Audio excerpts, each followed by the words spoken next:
On Thursday, 2nd August 1883, a severe flood hit Alva in Clackmannanshire, causing widespread damage to the town and its glen, which had only been opened a few years earlier. The weather had been warm, but the heat became so oppressive that morning, weather forecasters predicted sudden and violent thunderstorms would hit the area. Early in the afternoon, huge flashes of lightning and peals of thunder roared over the village, but little rain fell.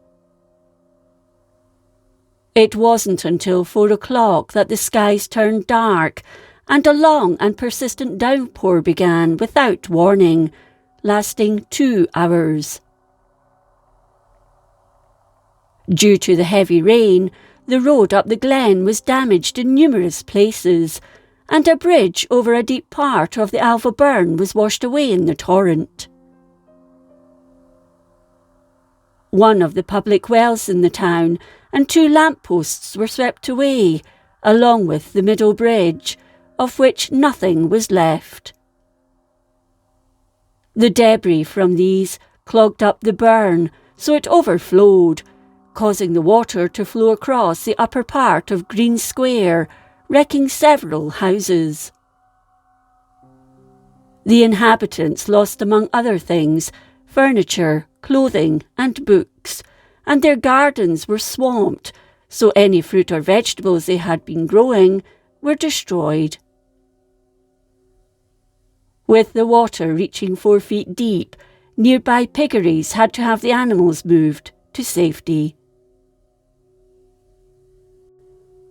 George Perry's bakery had its wall broken, and the rushing water swept away some of his property, including several bags of flour, which ended up floating in the street.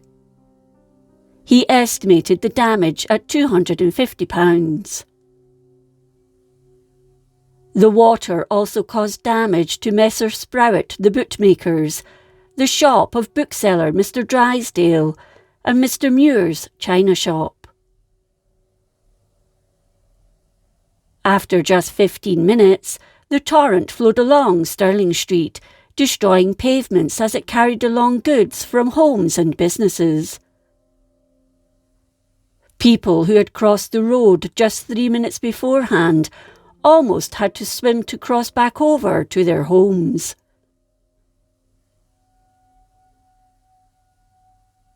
The flood caused considerable damage to Charles Thompson's factory, with the water rising to 3 feet in the weaving and wefting department.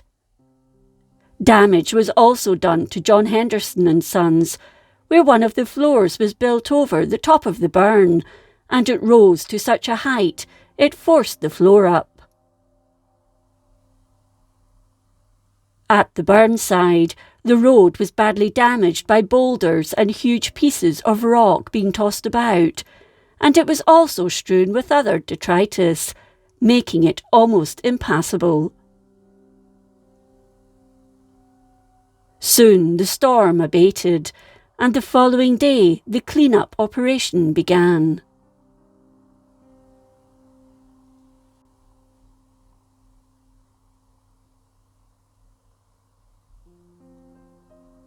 If you enjoyed this episode of Scotland's History, please like, comment and subscribe. Until next time, thank you for watching.